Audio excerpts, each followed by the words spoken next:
Bonjour tout le monde, c'est Converging Education de nouveau. Donc aujourd'hui nous accueillons Monsieur Malcolm, ici présent, qui est professeur agrégé de mathématiques, qui va nous parler de sa spécialité et notamment de la prévenance, donc des mathématiques dans la société aujourd'hui et notamment en matière d'éducation.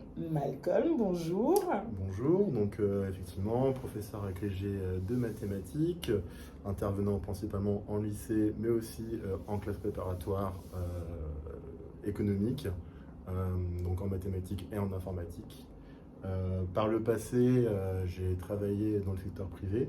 Oui, De tu manière- faisais quoi? J'étais statisticien actuaire, Ah oui, donc je gérais les risques liés aux assurances, enfin les risques dans les assurances, les risques quantitatifs oui. dans le domaine de l'assurance et éventuellement aussi de la finance. Ah, d'accord. L'actuariat a une prédominance en termes de compétences mathématiques importantes. Tout à fait, de mathématiques. En fait, c'est un métier assez transversal avec des compétences en mathématiques, en gestion, un petit peu en comptabilité, un petit peu en droit. Ah, d'accord. Et pourquoi l'enseignement alors? Pourquoi l'enseignement? C'est vrai que l'actuariat, d'un point de vue purement compétence, c'est vrai que c'est un métier, donc, comme je l'ai dit, transversal, Oui. mais j'avais besoin d'un contact plus proche avec des gens, en fait, D'accord. et en particulier avec les élèves. Donc c'est pour ça que finalement, je me suis tourné vers la branche de l'enseignement. Intéressant. Donc, est-ce que dans le secteur des mathématiques, notamment, il y a un fort manque de professeurs de mathématiques? Est-ce qu'il y a de plus en plus de professeurs avec votre profil qui ont exercé soit en tant qu'ingénieur ou actuaire avant et qui maintenant s'orientent vers l'enseignement? En mathématiques, j'ai l'impression qu'il y a encore, c'est peut-être d'une des seules branches où il y a encore une vocation, une vraie vocation, Oui, des personnes qui sortent par exemple de l'école normale supérieure ou oui. qui ont fait des masters en mathématiques. Et pour devenir professeur de mathématiques, je dirais deux D'accord. tiers, il y a peut-être un tiers qui effectivement sont d'anciens ingénieurs ou d'anciennes personnes du secteur privé qui se reconvertissent. D'accord. Un tiers, c'est pas mal Oui, donc, effectivement. en termes d'attractivité, avoir un tiers dans une discipline qui est de moins en moins prisée, Mm. même par les étudiants Même pas les également, étudiants, donc effectivement. c'est intéressant. Et en termes de, là vous travaillez donc en lycée et vous travaillez également donc en classe préparatoire. Tout à fait. Et aujourd'hui, je me dis, c'est pour ça que je vous ai demandé de venir, parce que j'ai l'impression que dans la société actuelle, la centralité des mathématiques en matière d'éducation est fondamentale. Les parents, c'est la première moyenne qu'on regarde, notamment la moyenne de mathématiques, avec celle de français notamment. Pourquoi vous l'expliquez? En fait, d'un point de vue historique, il y a eu un shift. C'est vrai que lorsque le bac a été créé, on était principalement sur des matières littéraires, Oui, hein. Donc ça, c'était sous l'ère Napoléon. oui, Et il y a eu un shift, alors c'est début 20e, peut-être un petit peu oui, avant, où effectivement les sciences ont pris le dessus oui, et finalement sont restées. Alors, évidemment, les matières littéraires sont toujours importantes, hein, oui, mais les sciences, effectivement, en tout cas, on a considéré les mathématiques comme étant la, entre guillemets, voie royale, oui. jusqu'à aujourd'hui, même si on est dans le déclin. Ça, c'est principalement dû à l'essor de la technologie. D'accord. L'essor de la technologie, on parle beaucoup de big data, d'intelligence artificielle, etc. Mhm. Et les mathématiques sont un élément fondateur et fondamental de ces nouvelles technologies. Alors, vous avez mentionné que les mathématiques, en gros, représentaient aujourd'hui la voie royale, mais que c'était en perdition un tout petit peu. Mhm. Malgré tout, en tout cas dans le contexte occidental, on est dans une société de la science de l'ingénieur. Comment Mhm. se fait-il que donc la voie mathématique soit moins prisée ou n'est plus la voie royale? Hmm. Alors, moi, ma théorie, je pense, en tout cas en France, Oui, ma théorie, je pense que vraiment, la France fonctionne comme un cycle, hein. oui, Voie littéraire, on commence par la voie littéraire, les voies littéraires prennent de l'ampleur, puis on arrive il y a un déclin de la voie littéraire, on arrive sur l'aspect scientifique qui prend de l'ampleur. Et je pense qu'il va y avoir un cycle en fait pendant les prochaines années. C'est ma prédiction, je pense qu'il y aura un cycle peut-être de 20, 30 ans. Oui. On va plutôt se tourner. 30 ans Ouais, je pense, oui. Avec une forte école de mathématiques françaises, on risque de perdre beaucoup là. Pas forcément, parce qu'en fait, ce qui va se passer, à mon sens, ce qui va se passer, c'est que les matières littéraires vont plutôt reprendre le dessus, mais on aura toujours une élite mathématique. Celle-là, elle va pas disparaître, cette élite mathématique. Vous savez que c'est aujourd'hui, il y a encore il y a la médaille Fields, un Français qui a reçu la médaille Fields. Ah, je savais pas que ça avait déjà été annoncé. Ça a été annoncé aujourd'hui ou hier. Bon, l'école mathématique, nous on est là présent dans un lycée qui porte le nom d'un grand mathématicien. Tout à fait. Donc Évariste Galois en l'occurrence. Mais j'avais l'impression que quand on regarde les classements PISA et on voit le niveau global des Français en mathématiques qui diminue, donc est-ce qu'aujourd'hui nos petits Français restent compétitifs? Il faut croire que oui. L'élite reste compétitive. Après, il y a de plus en plus de voix, notamment de la part de professeurs des universités, qui mettent un signal d'alarme sur le niveau des élèves, des étudiants en mathématiques, et aussi en français. Enseignant d'autres disciplines, on a le même son de cloche, le niveau général des élèves français diminue. Aujourd'hui, c'est l'annonce des résultats du baccalauréat, on discutait notamment ensemble, préalablement à cette vidéo, c'est que le niveau est beaucoup plus bas. Mais j'ai l'impression qu'il y a un écart de plus en plus grand entre l'élite que vous avez mentionné et les niveaux un peu plus... Et effectivement, ça c'est un écart qu'on ressent au quotidien. Au quotidien, dans mes classes par exemple, c'est clair que les meilleurs élèves, effectivement, ceux qui travaillent par eux-mêmes, vont chercher des exercices de niveau supérieur, etc. L'écart est très très très important avec les élèves qui se laissent aller, finalement. D'accord. Et aujourd'hui, avec la réforme du baccalauréat, est-ce que vous avez constaté un changement avec les filières précédentes qu'on avait sur la physionomie de l'élève qui va choisir des spé scientifiques? Premièrement, est-ce que vous pouvez nous présenter ces spé? Les spécialités scientifiques en général? En général, dans l'enseignement général. Alors, donc les spécialités scientifiques en général, donc effectivement les mathématiques, donc on a la physique-chimie, on a NSI, donc les sciences informatiques, on a les sciences de l'ingénieur, et on a les sciences de la Terre, sciences de la vie et de la Terre. Alors, quels sont, je sais qu'il va falloir être souvent stratège en seconde, lorsqu'on a des visées d'études scientifiques post-bac. Donc, comment on choisit? Alors, il y a plusieurs écoles. Déjà, il y a l'école médecine, pour les élèves qui veulent spécifiquement faire médecine.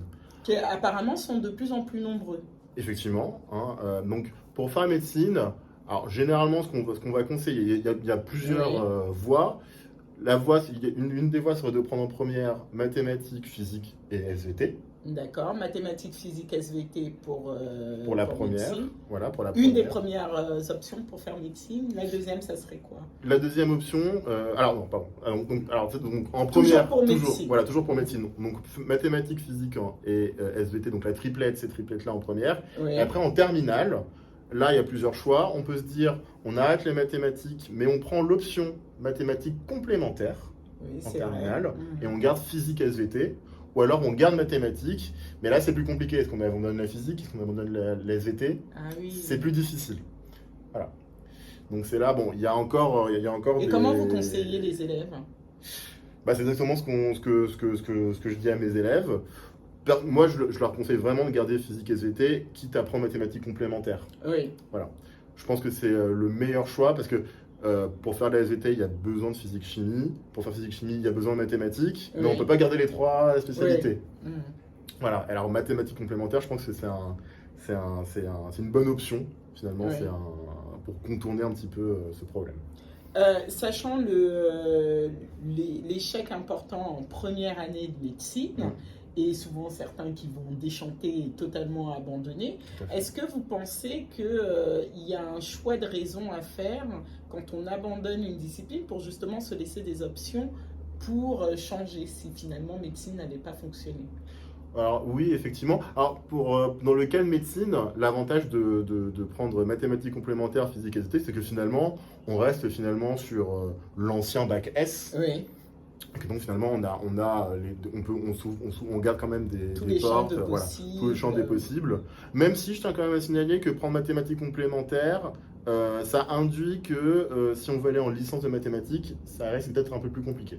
Oui, on aura un niveau un peu plus faible, effectivement, en tout cas en termes de niveau, enfin en termes de programme. Oui. Hein, mais évidemment, un très bon élève réussira. Ce que j'ai cru comprendre, c'est que maintenant, les meilleurs élèves scientifiques s'orientent plutôt vers la médecine actuellement. C'est une tendance que vous constatez également? Alors, il y a une tendance, effectivement, parce que c'est vrai qu'auparavant, les meilleurs élèves s'orientaient soit en médecine ou beaucoup aussi en classe préparatoire. Ouais. Et qu'actuellement, c'est vrai que les classes préparatoires ont un petit peu plus de mal à recruter. C'est vrai. D'accord. Alors, d'ailleurs, premièrement, pourquoi elles recrutent moins? Pourquoi elles ont moins d'attrait? Et deuxièmement, si justement vous avez un élève qui souhaite aller en classe préparatoire et notamment dans les meilleurs, quelle est la stratégie?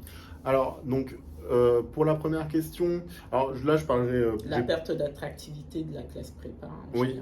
Alors, je parlais plutôt des classes préparatoires voie économique, c'est ça que je connais, le plus. En fait, la réponse est simple, c'est que il y a beaucoup d'élèves qui finalement sont plutôt attirés vers des cursus du type soit université puis entrer directement en école de commerce, ou aller à l'étranger puis aller en école de commerce, ou entrer directement en école de commerce post-bac.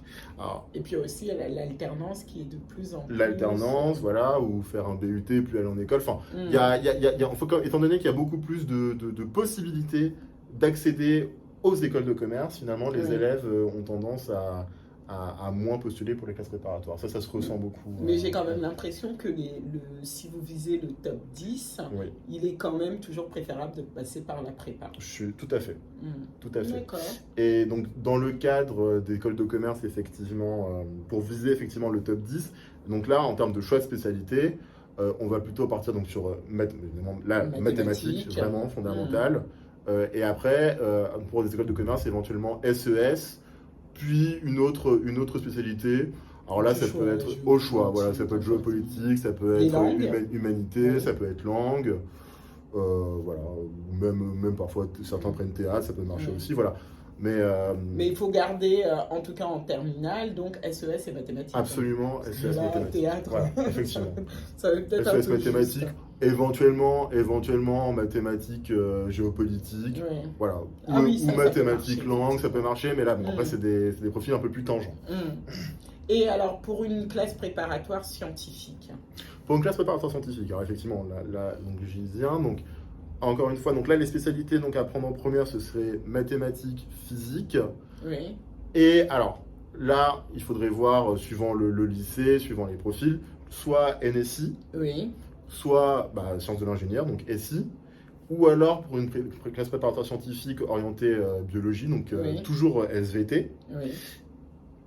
Et ensuite, en terminale, là, le même problème se pose, en particulier pour les classes préparatoires orientées biologie.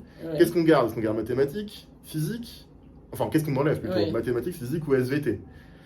Et là, il y a toujours des discussions sur le sujet. J'ai encore eu, il y a quelques semaines, une réunion là-dessus.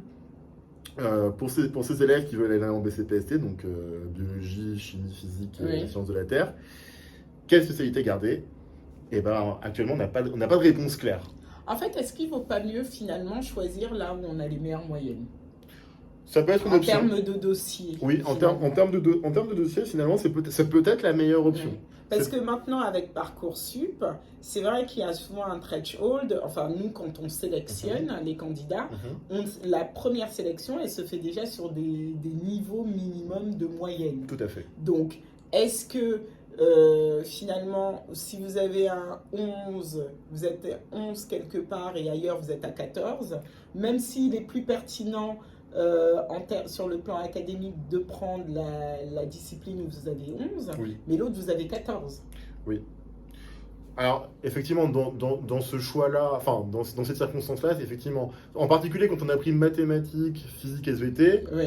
Bah finalement, si on arrête les maths, on peut toujours prendre mathématiques complémentaires, comme je l'ai expliqué avant. Donc dans ce choix-là, peut-être effectivement se dire, bon, bah, je vais prendre mes deux matières les plus fortes, et si les mathématiques n'est pas ma matière la plus forte, bah, je peux prendre mathématiques complémentaires. D'accord. Et quelle est finalement la différence entre les différentes prépas scientifiques? Parce que parfois les parents hésitent, et maintenant avec la concurrence des écoles d'ingé avec prépa intégrée, souvent ils se disent bah, finalement pourquoi prendre ce risque de passer par une prépa alors que finalement je peux entrer dans une école d'ingé. Alors la question c'est les différents types de prépa scientifique ou la prépa scientifique par rapport à d'autres. Alors les deux, deux questions. Alors, donc les prépas scientifiques, donc il y a effectivement plusieurs types de prépa scientifiques.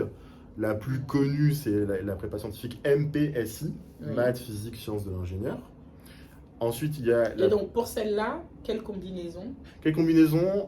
Mathématiques, physique et une autre spécialité quelconque en première. Et en terminale, on garde mathématiques, physique. D'accord. Deuxième. Éventuellement SI, ça peut marcher aussi. Ensuite, on a PCSI, physique, chimie, sciences de l'ingénieur. Oui. Donc là, même spécialité, mathématiques, physique, voilà, mathématiques, physique, sciences de l'ingénieur ou NSI, et on garde mathématiques, physique généralement en terminale. D'accord. Ensuite, on a PTSI, physique, technologie, sciences de l'ingénieur, où là, on est plutôt orienté vers l'IC, vraiment vers les sciences de l'ingénieur. D'accord. Voilà, donc là, on partirait plutôt sur mathématiques, sciences de l'ingénieur, mathématiques, physique, sciences de l'ingénieur, et peut-être garder sciences de l'ingénieur en terminale. D'accord. Après, on a une nouvelle voie qui s'appelle MP2I. D'accord. Où là, c'est mathématiques, physique et en fait informatique et sciences de l'ingénieur. Et là, effectivement, on va plutôt partir sur mathématiques et NSI. D'accord. Voilà, on garderait en terminale. On garderait en terminale. Donc là, on est vraiment plutôt sur des profils vraiment informatiques. D'accord. Est-ce que parmi toutes ces prépas, il y a une voie royale où elles se valent en fonction?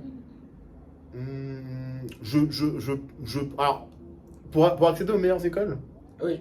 En termes de réussite au concours, est-ce qu'on a suffisamment de recul maintenant?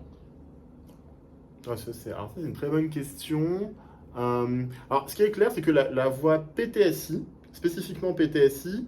qui est un peu plus classique finalement.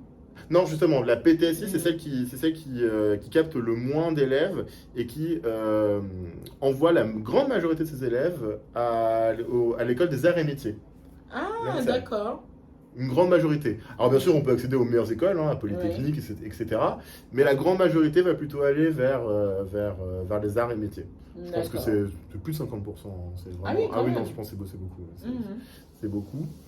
Alors après, entre MPSI et PCSI, honnêtement, je pense que ça se joue. D'accord. Alors maintenant, le parent qui hésite ou l'élève qui hésite entre école d'ingé à prépa intégrée ou prépa. Déjà, premièrement, si on vise le top 10 des écoles d'ingé. Alors si on vise le top 10, c'est très simple, il vaut mieux aller en prépa, puisqu'étant donné que les meilleures écoles d'ingénieurs n'ont pas de poste de poste bac. Elles recrutent qu'à bac plus 2. D'accord. Et donc, les dés sont joués. Donc, les autres, alors, comment ils font l'arbitrage? C'est-à-dire? Pour les meilleurs, forcément, prépa. De toute façon, vous n'avez pas le choix. Mais alors, pour les autres, comment vous décidez?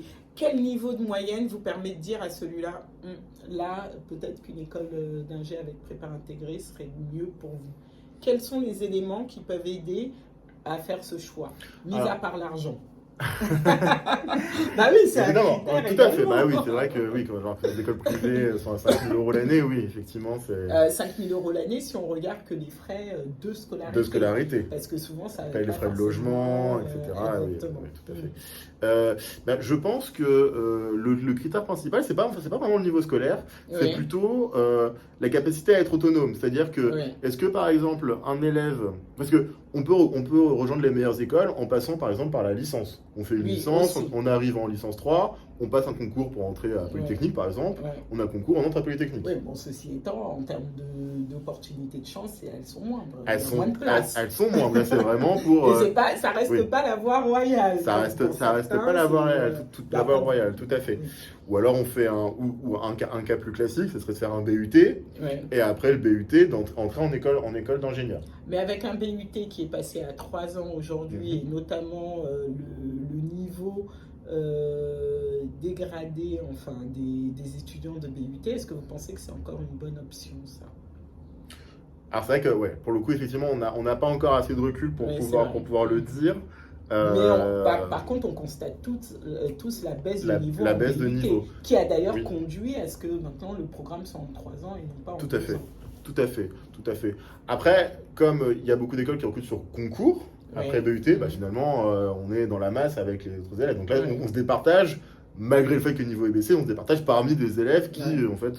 Mais de toute manière, ceux qui peuvent, même avant, avec le DUT, ceux qui passaient les concours en admission parallèle, ça restait quand même les meilleurs. Oui, tout à fait. La majorité des étudiants. D'accord. Et donc, finalement, en termes de profil, c'est quoi un profil prépa? Alors, le profil prépa, je dirais que c'est l'élève qui a... alors, soit c'est l'élève qui, en fait, ne sait pas encore ce qu'il veut faire, n'est pas encore clair sur les possibilités d'orientation, mais surtout sur son avenir professionnel, et qui a besoin de temps pour se dire, finalement... les mathématiques à haut niveau, c'est pas forcément ce que je veux faire, ou la physique, c'est très bien, je continue dans cette voie. Et c'est surtout un élève qui a une envie d'apprendre à travailler. Est-ce que c'est en prépa qu'on apprend à travailler, ou on sait déjà apprendre à travailler? Alors, je pense que c'est un mélange des deux. C'est-à-dire que effectivement, il faut avoir déjà en amont une capacité, ou en tout cas se rendre compte que lorsqu'on est au lycée, on travaille, mais quand on est dans la masse, finalement, on ne travaille pas tant que ça. Oui, c'est vrai. Voilà, on ne travaille pas tant que ça. Et lorsqu'on va arriver en prépa, là, on va devoir se mettre dans une optique de travail intense et acharné. Et savoir également que ça veut dire 2 ans si on ne occupe pas, où qu'on va consacrer majoritairement au travail scolaire. Majoritairement au travail scolaire, effectivement. Donc si on a des activités extrascolaires, si on a un sportif, etc., ou musicien, il va falloir penser, est-ce que j'arrête? Tout à fait. Souvent être la nécessité. Oui. Donc, c'est aussi ça à prendre en considération, et la résistance à la pression. Tout à fait. J'ai participé il y a quelques semaines aux entretiens blancs, donc pour des concours, pour les écoles top 10 de commerce. Et tous les étudiants qui sont passés dans mon jury ont dit très clairement qu'effectivement, ils avaient des activités extrascolaires avant la prépa, et ils ont tous arrêté. Ils ont tous arrêté leurs activités. Au moins pendant ces 2 ou 3 ans où ils se consacrent entièrement. Mais de toute manière, le rythme entre les études, l'école et le travail personnel, je vois pas quand. Il y a toujours un ou deux qui réussissent. Oui, voilà. C'est toujours l'exception qui confirme la règle.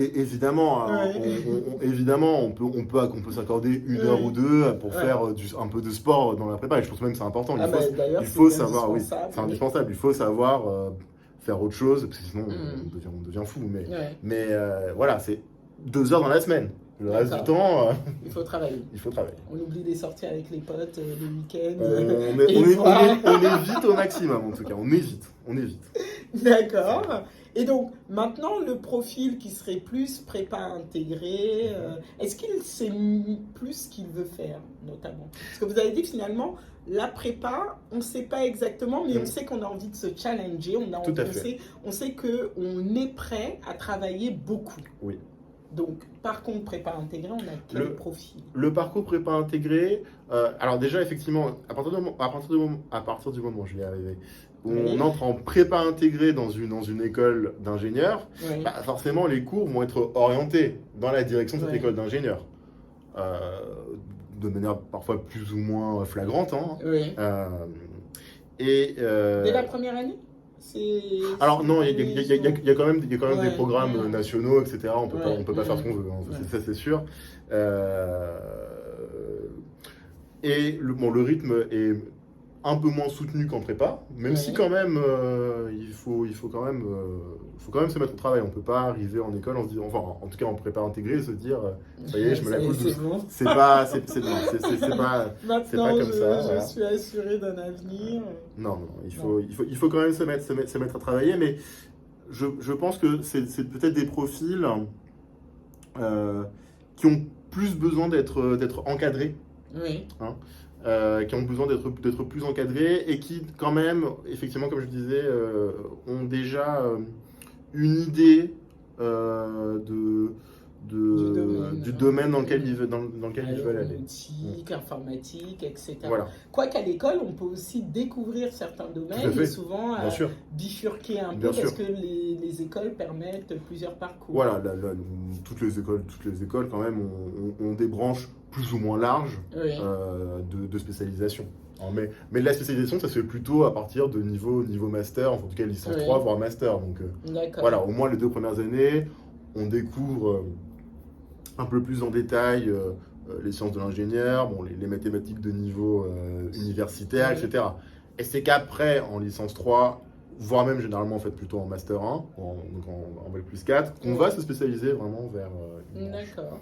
Et en termes, parce que c'est aussi le nerf de la guerre pour les parents, c'est se dire, maintenant, l'école, c'est un investissement financier. Tout à fait. Donc, retour sur investissement.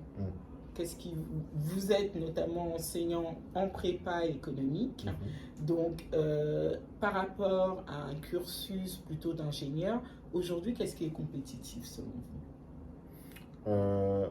Le type de cursus, les cursus compétitifs entre déjà un cursus généraliste business school et un cursus plutôt généraliste école d'ingénieur, qu'est-ce qui est d'emblée comme ça vous paraîtrait plus avantageux sur le plan économique? Retour sur investissement. Alors, retour sur investissement. Alors, il faut déjà préciser que les business schools, elles sont généralement privées et donc toutes payantes et très chères. C'est pas le cas des écoles d'ingénieurs. Il y a énormément en particulier les écoles d'ingénieurs post-prépa, la plupart finalement sont au tarif de l'université. Pour une grande majorité, voire même pour les meilleures, donc école polytechnique spécifiquement, ou l'école normale supérieure, mais c'est pas une école d'ingénieur. Vous êtes payé pour étudier. Alors là, c'est vraiment. Donc, voilà. Là, c'est. Même si après, vous devez devenir à l'État, évidemment. Mais bon, après, vous travaillez. Et après, vous travaillez, donc voilà. Et souvent à des postes très bien placés. Donc voilà. Donc là, il y a déjà une grosse différence. C'est clair que pour des familles moins aisées, le profil ingénieur va être plus rentable, étant donné que il y a pas de. C'est quasiment gratuit, quoi. Mais je constate également, et vous de même sans doute, il y a une prolifération d'écoles aussi bien d'ingénieurs que de commerce. L'éducation, enfin les études supérieures seraient devenues un business. Un business rentable pour ceux qui entrent dans ce business. Effectivement, hein, on le voit dans les journées de l'orientation, les journées porte-vac, etc.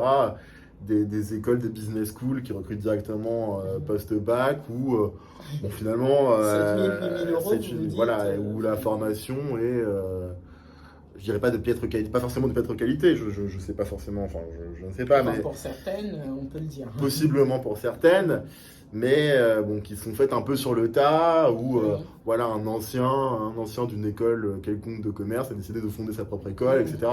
Bon, ça c'est des choses qui prolifèrent, oui, ça prolifère de plus en plus en ce moment.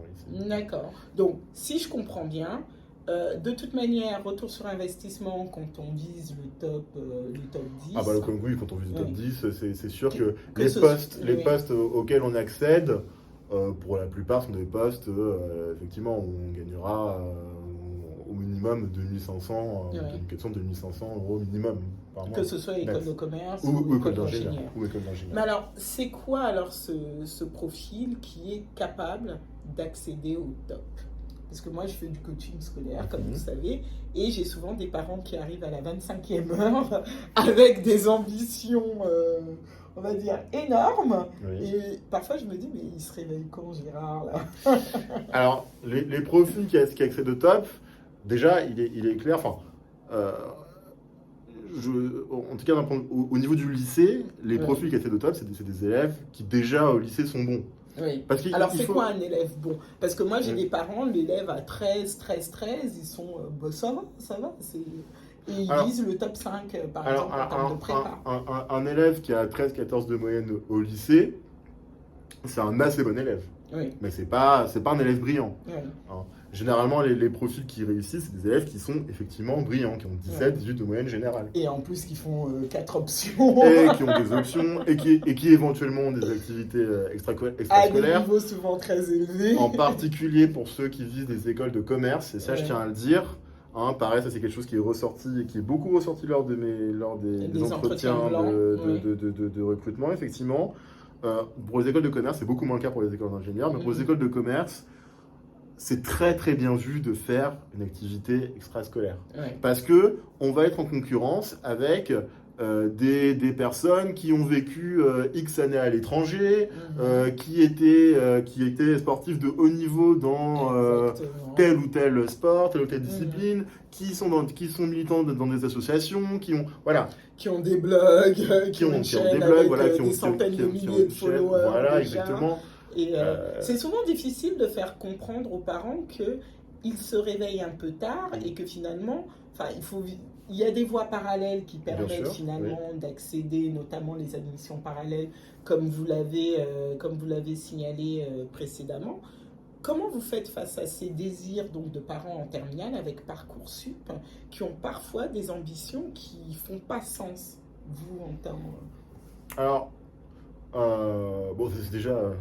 Parcoursup, on peut reprocher beaucoup de choses, mais au moins au niveau du dossier, quand l'élève n'a pas en particulier pour les prépas, il n'a pas le dossier, il n'est pas pris. Point. Oui. Ça c'est vrai. Après, il faut être cohérent, c'est-à-dire que comme vous disiez, un élève qui a 14 de moyenne, il sera probablement pris dans une prépa moyenne, voire même relativement bonne, mais bon. Tout dépendra en fait de 14 ou 14 comment, et la conjoncture de l'année. Est-ce qu'il y a beaucoup d'élèves qui demandent des prépas cette année-là, etc. Bon, il y a plein de facteurs. Et c'est vrai aussi qu'il y a une compétition scolaire qui est accrue. Les parents surinvestissent l'éducation. Donc souvent, ce que les parents ne se rendent pas compte, c'est que à côté, il y a des machines de guerre d'enfants. Ah bah ça c'est, oui. Et les parents, 300 000 et les coachs et autres, surinvestissent dans l'accompagnement scolaire, les cours particuliers. D'ailleurs, on est champion du monde dans ça, avec les bons et les mauvais côtés de tout ça. Mais il y a une compétition scolaire qui est de plus en plus accrue, que je pense Parcoursup renforce. Donc, souvent, les parents disent c'est pas objectif. Moi, j'ai l'impression que Parcoursup, au contraire, a emmené plus d'objectivité. Vous en pensez quoi, vous ? Je suis assez d'accord avec ça. Le fait que... en tout cas, en fait, on revient à ce qu'on disait au début. Il y a un fossé qui commence, qui est accru, notamment avec cette réforme satellite et aussi un peu avec la réforme de M. Blanquer. De M. Blanquer, effectivement. Ça a accru effectivement les inégalités. On voit vraiment les élèves qui font section européenne, langue en latin, etc. Ces élèves-là, ils sont à 17 de moyenne. Et ces élèves-là, partout. Mathématiques, lettres, ils ont... Ils sont à 17 de moyenne et ils vont faire prépa et ils vont entrer dans le top 10. Ouais. Et à côté, effectivement, il y a les élèves qui n'ont pas pris ces options, etc. Alors, ça parmi, évidemment, certains sont excellents, même sans option. Hein. Oui, et en particulier aussi avec les années Covid qui ont entraîné... je pense, accentuer les inégalités entre ceux qui pouvaient être accompagnés avec un capital éducatif, social beaucoup plus important, sans compter les cours particuliers, les classes online, etc., privées, dont ils ont pu bénéficier, que les autres, malheureusement... qui n'ont pas eu cette chance et qui effectivement se retrouvent avec des dossiers moyen, voire même plus que moyen. Et pour eux, alors, la prépa est toujours possible, mais par contre, effectivement, ils seront face en compétition directe, contrairement au lycée, ils ne sont pas vraiment en compétition directe, ils sont en compétition directe face à des élèves qui performent et qui sont habitués à performer. Ça, c'est très important. Être habitué à performer. Mais j'ai l'impression, pour avoir vécu à l'étranger, enseigné à l'étranger, j'ai l'impression que dans certains milieux, notamment, je veux dire, il y a une espèce de consensus mou au milieu où la performance, la discipline sont mal vues. Et la sélection, d'où notamment les écueils sur Parcoursup. Et moi, je me dis souvent, mais enfin, c'est normal que Polytechnique cherche les meilleurs des meilleurs. La formation vise quand même à occuper un certain nombre de fonctions qui vont nécessiter la crème de la crème. Est-ce que c'est mauvais, la sélection? Cette exigence polytechnique ou autre. Oui, enfin, en tout cas, le top 10, on va dire le top 10 des écoles d'ingénieurs et des écoles de commerce vise à former nos futurs cadres dirigeants. Donc des gens vont devoir performer 24 heures sur 24. Et à des niveaux, internationaux. On peut pas, voilà. Donc forcément, l'élève moyen, enfin, en tout cas, non, plutôt, on va le dire comme ça. Académiquement moyen. Académiquement moyen, effectivement. Comment dire? Enfin, plutôt, la manière d'évaluer, en tout cas, celle qu'on connaît, la manière d'évaluer la plus simple, nos élèves, c'est de manière académique. Et donc, forcément, on va chercher les meilleurs académiquement, qui ne seront pas forcément les meilleurs d'un point de vue en termes d'entreprise. Tout à fait. Mais au moins on a au moins un socle. On a un socle solide. Et ce socle, notamment, pour revenir à la centralité des mathématiques, ce socle, on a intérêt, compte tenu des évolutions des sociétés dans lesquelles on vit, d'avoir les meilleurs. On a besoin de meilleurs avions, de meilleurs ponts, de meilleures infrastructures. Et l'essor des sociétés, notamment dans le domaine des nouvelles technologies et tout ça, nécessite d'avoir des gens qui pensent à un niveau, et tout le monde n'est pas capable de ça. Et c'est pas, enfin, les parents disent souvent qu'il y a des inégalités à l'école, et notamment dans la sélection des élèves qui seraient biaisés. Vous en pensez quoi? Vous avez fait l'actuariat, ça reste quand même une filière également assez scientifique, d'élite aussi, et vous êtes professeur agrégé, donc l'élite encore dans le domaine de l'enseignement. Est-ce que vous constatez, dans la manière dont vous abordez, après c'est un ressenti personnel, est-ce que vous ressentez cette discrimination finalement, où tout le monde avec un bon niveau a ses chances à l'école française? À l'école française. Est-ce que vous, dans vos classes, vous voyez des élèves brillants et vous sentez que malgré leur excellence, ils n'atteindront pas le top qu'ils seraient susceptibles d'atteindre? Oui, alors ça arrive, mais dans des cas, des élèves brillants, mais qui n'ont pas cette soif d'aller plus loin. Alors c'est personnel. Ça, c'est personnel. Voilà. Il y a des élèves qui sont très bons, mais qui sont très scolaires. C'est-à-dire que on leur dit A plus B, ils font A plus B. Et il y a d'autres élèves qui sont brillants aussi. On leur dit A plus B, et ils vont se dire qu'est-ce qui se passe si je fais A plus B plus C? Voilà. Ces élèves-là, eux, effectivement, les élèves qui font A plus B plus C, eux, ils ont naturellement plus de chances de réussir. Pourquoi? Parce qu'ils prennent plus de risques. Alors, qu'est-ce qui fait qu'un élève fait A plus B et un élève fait A plus B plus C? Qu'est-ce qui fait la différence? Pourquoi l'autre tente et l'autre tente pas? Au-delà il y a certains qui vont juste faire. Pour d'autres, faire A plus B, c'est déjà, ils ont déjà atteint leur limite. Ah oui, mais là on parle d'élèves excellents. C'est vrai que la majorité des élèves, ils font A. Pas forcément déjà A plus B. Ça, je suis d'accord. On est sur le top. Alors, qu'est-ce qui fait qu'on est au top du top? Voilà, donc pourquoi faire A plus? Mais je pense que là, c'est de l'éducation en fait. Je pense que là, on part. On est au-delà de l'aspect scolaire en fait. Alors, pour moi, il y a deux aspects. Il y a le caractère, mais bon, ça, C'est intrinsèque. Voilà. Est-ce qu'on est un compétiteur ça, ou c'est pas? intrinsèque à la personne. Oui. Et il y a l'éducation, en fait. Je pense que c'est aux parents de stimuler, dès le plus jeune âge, les enfants à dire « Ah oui, mais ce que tu fais, c'est bien, mais tu peux faire toujours mieux, en fait. Il y a mieux. » Oui, et donc là, est-ce que vous pensez que dans les dogmes éducatifs actuels et courants dans la société française, est-ce que ça, c'est la voie qu'on a pris? Beaucoup disent à cause de Dolto, maintenant l'enfant roi, etc. Les enfants français, on les cajole à Singapour, on leur met allez hop, t'as ton boulier, fais-moi 3 millions plus 272 exponentiel, enfin, vous voyez ce que je veux dire? Oui. Alors effectivement, je pense que le souci de l'éducation, en tout cas avant le lycée et même avant le collège, déjà vient du fait que la majorité des professeurs des écoles qui font un très bon travail, ça c'est parce que je remets en cause. Excellent, dur avec les moyens qui leur sont tout à fait. La majorité des professeurs des écoles sont proviennent de filières littéraires. C'est vrai. Et ça, difficile de faire aimer les mathématiques. Tout à fait. Malheureusement, ça induit un biais. Oui. Ça induit un biais vers, en tout cas, qui ne va pas en direction des mathématiques. Ça c'est sûr.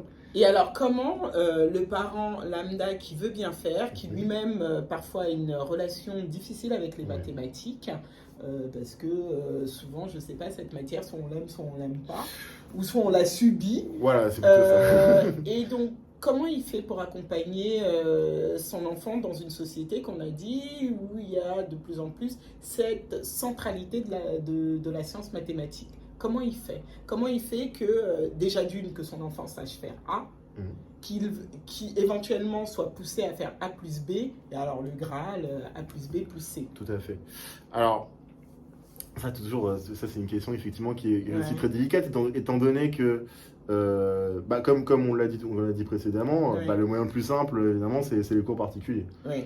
Le problème, c'est qu'effectivement, tout le monde n'a pas forcément les moyens de se payer ces cours particuliers. Donc les différences socio-économiques font la différence? Effectivement, oui, ça c'est clair. Mais cela étant dit, tout n'est pas perdu, même pour des parents moins aisés. Déjà, le fait, dès le plus jeune âge, par exemple, d'emmener ses enfants au musée, d'emmener ses parents pour la journée des sciences. Par exemple, l'université de la Sorbonne organise très régulièrement des expositions, des conférences, etc. pour des enfants les plus jeunes. Ça peut être déjà un très bon moyen de stimuler l'enfant. Moi, je pense qu'avant tout, il y a un problème de stimulation. Et les écrans, parce que vous me parlez de stimulation, tout d'un coup, je pense aux écrans et notre lutte au quotidien contre les téléphones portables et autres. Moi, j'ai constaté ces dernières années, et en plus de manière plus accrue avec le Covid, que le niveau d'attention a diminué énormément. C'est dur de tenir des plages horaires de 45 minutes avec nos élèves maintenant, avec la majorité. Tout à fait. Et qu'est-ce que vous en pensez? Les écrans, oui, non, pour les mathématiques, est-ce qu'il y a des outils? Oui, tout à fait. Je pense effectivement déjà qu'il y a de plus en plus de vidéastes youtubeurs comme vous, de vidéastes en mathématiques. Avec 27 followers, je vais aller loin. Qui peuvent effectivement fournir des cours particuliers, c'est pas vraiment le terme, mais en tout cas aider, soutenir de manière totalement gratuite. Oui, et puis il y a la Khan Academy par exemple. La Khan Academy, il y a un youtubeur que j'aime beaucoup qui s'appelle X Academy aussi. X Academy. Oui. D'accord. HEX Academy. Et d'autres encore. Qui fournissent vraiment des cours de qualité pour aider les étudiants, en tout cas les élèves, à progresser. Alors l'écueil, ça c'est l'écueil classique, c'est de se dire je travaille pas en cours et puis je vais tout voir sur YouTube. Est-ce que ça marche? Ça ne marche pas. C'est clair, ça ne marche pas parce que le problème majeur, c'est que l'élève pense avoir compris. En fait, il n'a pas compris. Et comme il n'a pas le retour de l'enseignant qui peut lui dire en fait, t'as compris, c'est bon. Et l'élève qui n'est pas assez mature ne se rendra pas compte qu'il n'a pas compris en fait la notion. Sauf au moment de l'évaluation. Sauf au moment de l'évaluation où là, effectivement, il se dira oui, mais sauf que là, c'est trop tard. D'accord. En termes de temps, alors combien de temps faut-il consacrer au travail personnel? Si on est, j'imagine l'élève moyen, il travaille. Moi, je sais qu'en tout cas, mes très bons élèves, ils sont déjà très bons, mais ils travaillent encore plus que les autres. Ils consacrent beaucoup de temps. Je sais qu'il y a un certain nombre de parents qui me disent mon fils, il n'a que des 16, mais le 16 dans un établissement, dans un cursus particulier, n'est pas souvent un 16 suffisamment représentatif. Et mes élèves qui visent le très haut niveau, en fait, ils s'en moquent. Quelles que soient les exigences, ils sont toujours au-dessus de ce que je leur demande. Oui. Mais vous, il faut travailler à peu près combien de temps? Bah, Au collège, au lycée, enfin. Au lycée, oui, au lycée. Voilà, le consensus. Alors, l'idéal, ça serait effectivement le consensus, ça serait travailler pour 1 heure de cours, 1 heure de travail personnel. 1 heure de cours, 1 heure de travail personnel? Ah, c'est ce que je pense, oui. Pour un élève qui veut vraiment performer au top niveau, c'est 1 heure de cours, 1 heure de travail personnel. Parce que encore une fois, si là l'objectif c'est d'aller en classe prépa, c'est ce qu'on fera, ce sera le minimum ce qui se passera en classe prépa. Ah oui, donc pour être A plus B, et éventuellement A plus B plus C. Alors là pour le A plus B plus C, ce serait au moins ça. D'accord.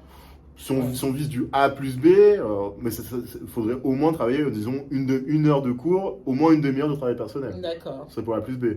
Et quand est-ce qu'on fait appel à un professeur particulier? Et avant ça, j'aimerais préciser aussi, quand je dis 1 heure de cours, 1 heure de travail personnel, ou 1 heure de cours, 1/2 heure de travail personnel, il faut que ce soit fait de manière constante. Constante.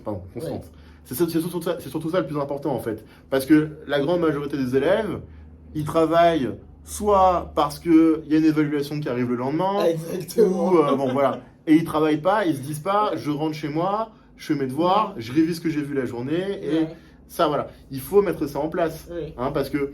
Et ça demande un contrôle des parents. Ça demande un contrôle des parents parce que pour les études supérieures, les élèves brillants, ils travaillent tous les jours. Pourquoi? Parce que, encore au lycée, la masse d'informations à apprendre est encore raisonnable, mais plus on va avancer, plus la masse d'informations sera importante à apprendre et en un temps de plus en plus court. Donc il faudra arriver à maîtriser toutes ces informations. Et c'est comme ça qu'ils vont gagner en autonomie d'ailleurs, parce que la maîtrise engendre également l'autonomie. Ah oui, c'est un cercle vertueux. Plus on apprend à apprendre, et plus on apprend à apprendre, plus on apprend. D'accord. Et donc ma deuxième question, que j'ai oubliée finalement, c'était... Je ne sais plus non plus, c'est dommage. Elle m'avait l'air pourtant très intelligente. Non mais finalement, quand on se dit, les parents qui viennent me voir, et ils me disent souvent, là, oui, alors je leur dis, mais ce que vous me demandez, le top 10 en termes de prépa sur Parcoursup, souvent on a eu à en discuter, des parents il leur reste un trimestre, parce que par exemple pour la terminale, c'est 2 trimestres, le premier et le deuxième trimestre pour Parcoursup, et les 3 trimestres de première, éventuellement ceux de seconde. Et donc là, les parents me disent au mois d'octobre de l'année de terminale, on va prendre des cours particuliers et on va remonter les notes et tout va passer. C'est trop tard.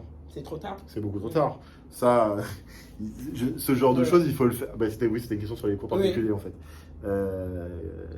Ce genre de choses, il faut le faire au plus tard le premier trimestre de première.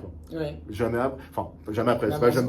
Ou directement en seconde. Moi, je dis souvent que la seconde est la classe sur laquelle, si j'ai pas beaucoup de moyens, je dois choisir la classe dans laquelle je dois investir. C'est en seconde. C'est en seconde. J'investis soit en sixième, quatrième, seconde. Voilà les classes où j'investis en cours particuliers. Parce que la seconde, c'est une classe charnière. C'est là où, avec la nouvelle réforme, c'est là où l'élève va choisir ses disciplines, ses spécialités, et donc en fait va commencer déjà à tracer une voie dans laquelle il va se diriger pour sa future vie professionnelle, sa vie étudiante en tout cas. Et aussi c'est là où le niveau augmente. Le niveau augmente d'un coup. On passe au troisième, au collège, on est encore mélangé avec des élèves qui partent en lycée professionnel, etc. On arrive en seconde, on est déjà écrémé, il y a déjà un écrémage, et il y a encore un deuxième écrémage qui se fait entre les élèves qui vont plutôt aller vers les voies technologiques, ceux qui vont aller en voie générale, ceux qui vont prendre différentes options, etc. Donc en particulier pour les mathématiques, on voit très clairement les élèves qui ont un profil mathématique scientifique et les autres. Premier trimestre. Voilà, dès le premier trimestre, c'est clair. C'est clair. De seconde. De seconde, hein. Oui. De seconde. C'est très clair. Et ensuite... Qu'est-ce qui les distingue? Comment? Qu'est-ce qui les distingue? Ah bah nous, là on parle juste d'un point de vue purement académique, en termes de notes, oui, okay. En termes de notes, ou au moins en termes d'aptitude, plutôt, oui, ou alors d'aptitude, d'appétence, d'aptitude à comprendre le raisonnement, les différents raisonnements. Les élèves qui sont très bons, brillants, mais qui ne sont pas juste pas mathématiques, qui ont du mal à avoir un raisonnement mathématique. D'accord. Et qui pourtant, dans d'autres matières, arrivent à produire des dissertations de qualité, etc., des restitutions de connaissances, etc. Mais en mathématiques, ils ont du mal à produire ça. D'accord.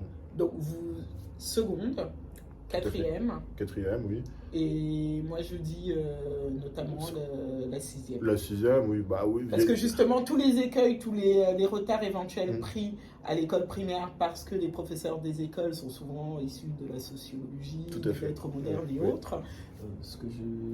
Mais peut-être que là, ça nécessite, notamment avec l'entrée des SVT, etc., de peut-être consolider des sciences avec de la méthodologie, notamment. Tout à fait. Et quatrième, c'est aussi une classe charnière. On commence déjà à avoir une évolution des profils. Parce que c'est vrai que 6e, 5e, bon, on découvre encore le collège, etc. C'est qu'en quatrième, ça s'accélère. Oui. Et en troisième, bon, après, le troisième, c'est plutôt la continuité avec le brevet. Et il y a encore une accélération en seconde. D'accord. Alors, merci pour tous ces enseignements. Vous êtes vraiment une mine. Par contre, j'aimerais, parce que cette chaîne elle a vocation à beaucoup aider les parents et les éducateurs de manière générale, quel conseil leur donneriez-vous, un dernier conseil? S'il y avait quelque chose à retenir sur leur rôle, la centralité des mathématiques, enfin, qu'est-ce qu'ils peuvent faire? Alors, donc un dernier conseil, je vais revenir sur ce que j'ai dit, stimulez vos enfants, vraiment. Alors, non, en fait, il y a une affirmation et un conseil. Première affirmation, vos enfants ne sont pas des génies. Vos enfants ne sont pas des génies. Retenez-le, hein. Et c'est pas grave. Il n'y a pas des classes de 35 Einstein, c'est pas vrai. Hein. Il y en aura peut-être un tous les 20 ans. Bah, c'est pour ça qu'il est Einstein, parce qu'il est unique. Voilà, exactement. Mais, et effectivement, c'est pas grave. Hein, c'est pas grave. Hein, il reste très gentil. Il reste très gentil, et puis il aura sa place dans la société. Vous inquiétez pas. Et voilà. Donc, il faut se mettre ça dans le crâne. C'est pas de notre faute, enseignant. C'est pas de notre faute. Parce que j'entends souvent, mais je comprends pas, au collège il avait que des bonnes notes, depuis qu'il vous a, rien ne va plus, c'est vous le problème. Ah oui, mais non. Il y a peut-être d'autres facteurs. Familiaux parfois. Familiaux, les écrans. Oui, les écrans. L'adolescence. L'adolescence en général, oui, effectivement. Et puis la découverte de soi qui fait que parfois l'enfant dit bah, j'aime plus. Oui, voilà, tout à fait. Moi, ça m'intéresse moins. C'est comment? En particulier, effectivement, en mathématiques, hein, de voir des élèves qui avaient 18 de moyenne en mathématiques jusqu'en 3e, ils arrivent en seconde et ils se cassent la figure. Pourquoi? Parce que finalement, ils se rendent compte que ça va trop vite, ils arrivent plus, et puis jusqu'au collège, c'était relativement facile, etc. Et puis là, comme on accélère d'un coup, ils se rendent compte que c'est pas pour eux, c'est pas grave. Alors évidemment, s'ils veulent plutôt partir dans une branche scientifique, ça peut être problématique, et là il faut cours particuliers, il faut mettre en place des solutions en tout cas. Il y a en tout cas, même dans les voies scientifiques, il y a des voies qui sont moins exigeantes et qui vont quand même permettre d'avoir des carrières dans ces domaines-là. Bien sûr. Donc, et puis même, il y a aussi l'enseignement scientifique technologique. Où là, s'il faut. Tout à fait. Parfois, les parents oublient qu'on peut devenir ingénieur en passant. En passant par la voie technologique. Effectivement, on n'en a pas du tout parlé dans cette vidéo. On en ferait une autre. Voilà, donc les filières, très rapidement, du type STL, donc sciences et techniques de laboratoire, ou sciences et techniques industrielles, donc STI. Ou il y en a d'autres aussi, on pourra faire une vidéo à part dessus, qui effectivement permettent de devenir ingénieur, vétérinaire, tout en passant par des filières technologiques. Où là, effectivement, on sera dans un niveau plus adapté, avec un peu plus de pratique, etc. Qui correspond à la pratique qui est notamment bien pour un certain type d'élèves qui ont besoin de toucher, d'expérimenter. Exactement. Voilà, donc ça c'est mon conseil. Stimulez vos enfants et ils ne sont pas des génies. D'accord. Bon, en tout cas, merci beaucoup Malcolm pour tous ces enseignements. Et rendez-vous est pris pour une seconde vidéo. Tout à fait, sur les voies technologiques en sciences. D'accord, merci beaucoup et à la prochaine. À la prochaine. Merci beaucoup de nous avoir écoutés. Au revoir.